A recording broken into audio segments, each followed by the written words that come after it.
What's up, guys? Thanks for joining me here on Feature Junkie. My name's Ed, and today we're going to be talking about the movie Cocaine Bear, directed by Elizabeth Banks, starring Kerry Russell, O'Shea Jackson Jr., Ray Liotta, Margot Martindale, and Alan Ehrenreich. So as we speak, IMDb has this movie rated as a 6.7 out of 10, Rotten Tomatoes has this as a 72%, and Metacritic has this as a 52 out of 100. I've got a few things to say about this film, but before I do, if you could leave a like down below, I'd greatly appreciate that. Now let's get into the plot courtesy of Rotten Tomato. Cocaine Bear is the story of a drug runner's plane crash, missing cocaine, and a black bear that ate it.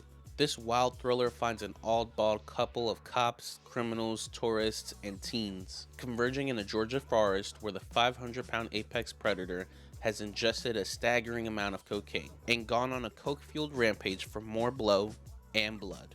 So for you guys that don't know, Cocaine Bear was actually inspired by a true event in 1985. It's a sucky story when you really think about it, but it's so crazy that you can kind of see why someone would want to make a film about this. But as for the movie, it's so bizarre, it's absurd, and make no mistake about it, it's not a good movie. There are a ton of scenes in the film where it just felt draggy, the dialogue was just like super wonky, and there's a bunch of background stories for all these characters that really make no sense at all. There's no purpose for them being here. But overall, the bizarreness of this film definitely has its moments because the movie doesn't take itself serious, and that's a great thing in this aspect because it allows the director and the filmmakers to really explore wide varieties of like how this coked up bear, what he's gonna do next. Is he gonna dance over there? Is he gonna hump a tree? Is he gonna kill someone? You just don't know. So that's just the beauty of those specific moments. And the opening scene when the airplane happens and the coke is going into the forest,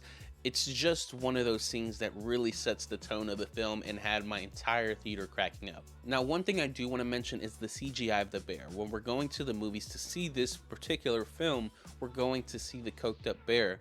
But we know obviously that they're not going to use a real bear, so our eyes are kind of a little bit trained to know that this isn't a real bear, it is CGI.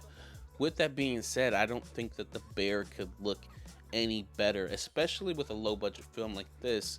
The bear looked really good. Just the mannerisms and the footsteps and the breathing, it looked really menacing at sometimes, and it also looked really adorable at sometimes. Now, as I said before, the dialogue was not great at all. To me, it just felt like some of the actors really cared about the film and others were just phoning it in. I love Margot Martindale, and her character in this film was the best to me. She had me cracking up for every second that she's in the film. She's another one where the character was like not the greatest, but her performance is just like elevating that role. So I would say she was absolutely gold in this film.